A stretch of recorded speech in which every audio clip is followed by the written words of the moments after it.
नाज़रीन, पाकिस्तान मुस्लिम लीग नून और इत्तहादियों पर नैब और कानून नाफिज करने वाले इदारों की तरफ से मेहरबानियों का सिलसिला जारी और सारी है। गुज़श्ता दिनों शाहिद खाकान अब्बासी, जिनके LNG केस में नाकाबिले ज़मानत गिरफ्तारी वारंट इशू हुआ था, वो कैंसिल हो गए हैं। ये सब क्यों और किसके कहने पे हो रहा है, ये हम बताएंगे आपको आज के प्रोग्राम में।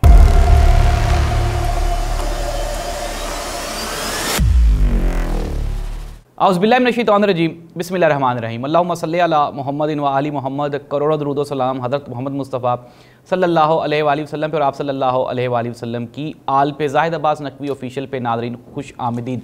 नाज़रीन, मैंने प्रोग्राम के शुरू में भी बताया कि वक्त तेज़ी से तब्दील हो रहा है और वक्त तेज़ी से तब्दील होने के साथ साथ टेक्नोलॉजी में भी जिद्दत आती जा रही है। अब हर बंदे को पता है कि इस मुल्क में, इस दुनिया में इस वक्त क्या हो रहा है, कल क्या हुआ था, और तारीख़ भी बड़ी आसान हो चुकी है। चीज़ों को समझना अब कोई ज़्यादा मुश्किल नहीं है। हर चीज़ ट्रांसपेरेंट है, नज़र आ रही होती है। कौन कहाँ पे करप्शन कर रहा है, कौन अपने जो इख्तियारात हैं उससे तजावुज़ कर रहा है, हर चीज़ ब्लैक एंड वाइट है, ईजी टू अंडरस्टैंड है, बिल्कुल आसानी से समझ आ जाती है।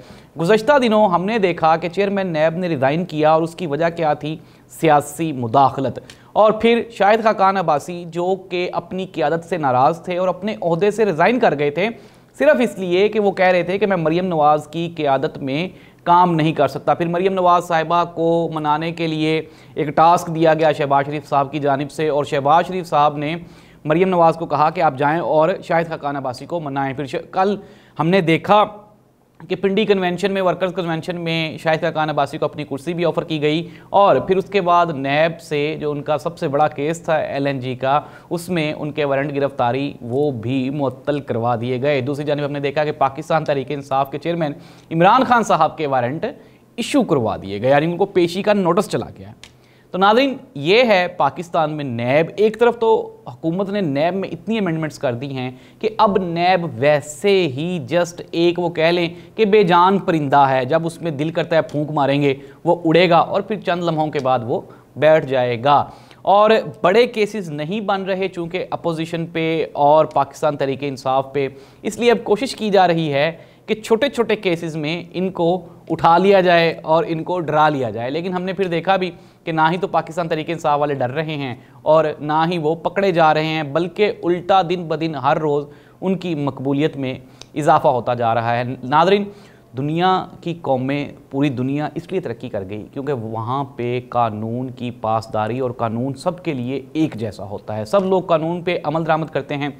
अगर वज़ीर आज़म ने भी कोई करप्शन की हो तो वो भी जवाबदेह है, और अगर किसी PN ने, चपड़ासी ने भी कोई कानून की खिलाफ वर्जी की है तो वो भी उस सिस्टम में जवाबदेह होता है। गुज़श्ता दिनों हमने देखा कि इमरान खान से साइन करवाने के लिए इमरान खान को तलब किया गया लाहौर हाई कोर्ट की जानिब से। इससे पहले एक और केस जो कि आँखों को, आपके दिमाग को झुंझला के रख देता है, वो है मियां मोहम्मद नवाज शरीफ साहब की ज़मानत, जो कि 50 रुपए के बॉन्ड पे ज़मानत लेकर लंदन गए थे। लेकिन आज इतना अरसा गुजर जाने के बावजूद भी, हुकूमत भी उनकी अपनी है, लेकिन वो वापस नहीं आए और हमारी अदालतें और अदालती निज़ाम बेबस है। नाज़रीन, ये है इंसाफ का दोहरा मयार जो कि मुख्तलिफ लोगों के लिए मुख्तलिफ होता है।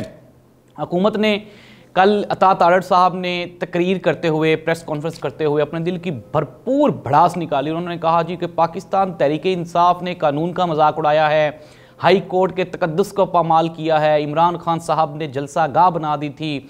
नाज़रीन, इससे पहले ख्वाजा आसिफ साहब अपने एक गुज़श्ता इंटरव्यू में ये फरमा चुके हैं कि अब लोग नहीं निकलते, लोग आपकी करप्शन को डिफेंड करने के लिए नहीं अदालतों में आते, आप लोगों को ला नहीं सकते। और फिर कल हमने देखा कि इमरान खान के साथ ना सिर्फ लोग निकले बल्कि उसके साथ अदालत तक भी पहुँचे। नाज़रीन, इमरान खान ने इस सारे के सारे जहरीले और करप्ट निज़ाम पे एक दस्तक दी थी बेहतरी की, और इस पॉइजन को ख़त्म करने की एक कोशिश की थी। और फिर हमने देखा कि इमरान खान किस तरह से सिस्टम में बेहतरी लाने की कोशिश कर रहा था। पाकिस्तान की तारीख में पहली मरतबा GDP हमारी 6 पे गई।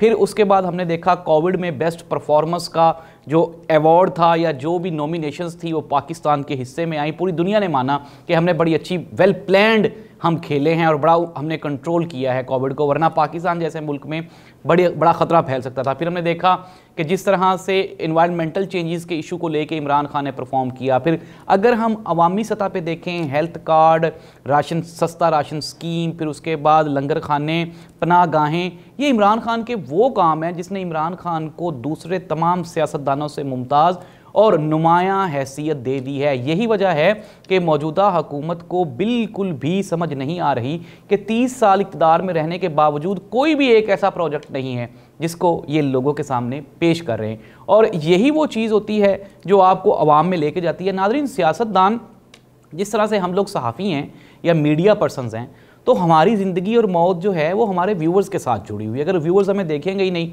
हमें सुनेंगे ही नहीं, तो हमारा फ़ायदा काम करने का। सिमिलरली सियासतदान भी एक अवामी ओहदा है और इसका डायरेक्ट रिलेशन होता है अवाम के साथ। अगर आप अवाम के हकूक़ के लिए 3 साल, 4 साल, 30 साल, 50 साल कुछ करेंगे ही नहीं, तो फिर वो अवाम आपके मुकाबले में खड़ी हो जाती है और फिर वो आपका एहतसाब खुद कर देती है। आप इस मुल्क में एहतसाब करने वाले इदारों को तो कंट्रोल कर सकते हैं, अदालती निज़ाम को तो कंट्रोल कर सकते हैं, कानून और आइन को यरगमाल तो बना सकते हैं, लेकिन अवाम के इंतकाम से बचना मुश्किल ही नहीं, नामुमकिन है। और अवाम ने अब ये ठान ली है कि दुनिया इधर की इधर हो जाए, लेकिन अब की बार फ़ैसला करना अवाम के लिए बहुत आसान है। और वो फ़ैसला क्या है, वो हमें दोनों जानिब के जो मौजूदा हालात हैं, बयानात हैं, उनसे अंदाज़ा हो जाता है। मरीम नवाज़ साहिबा, बिलावल भुट्टो ज़रदारी, मौलाना फजलुर रहमान, शहबाज शरीफ, हमज़ा शहबाज शरीफ, ये सारे के सारे लोग अवाम के पास जाने से कतरा रहे हैं, क्योंकि इनको पता है कि इनके पास कोई भी ऐसी चीज़ नहीं जिसको ये लेके जाएंगे और अवाम को बताएंगे और अवाम इन पर ट्रस्ट करेगी। दूसरी जानिब ज़िम्मेदारान हलकों ने भी इस बार बहुत बेहतर प्लानिंग की है और उन्होंने भी कहा है कि इनको आपस में ये जो इनकी कुश्ती हो रही है इनको होने दिया जाए और फिर देखें कि सिस्टम किस तरफ जाता है। अब देखना यही होगा कि आइन, कानून और निज़ाम जीतता है या फिर ये जो आइन, कानून और निज़ाम को यरगमाल बनाने वाले हैं ये जीतते हैं। लेकिन जब भी कभी भी तारीख़ इस बात की गवाह है कि आइन, कानून और निज़ाम को जब भी यरगमाल बनाने की कोशिश की गई है तो उसका अंजाम भयानक होता है। फिर उसके बाद आज़ादी जन्म लेती है और खूनी इनकलाब आते हैं। और अगर खुदा न खास्ता पाकिस्तान में भी ऐसे ही रहा तो फिर इनकलाब दूर नहीं है, इनकलाब दस्तक दे रहा है और अवाम अपनी अच्छाई और बुराई जान चुकी है। ये जो सेंचुरी है ये अवेयरनेस की सेंचुरी है, डिजिटल मीडिया की सेंचुरी है, इंफॉर्मेशन की सेंचुरी है।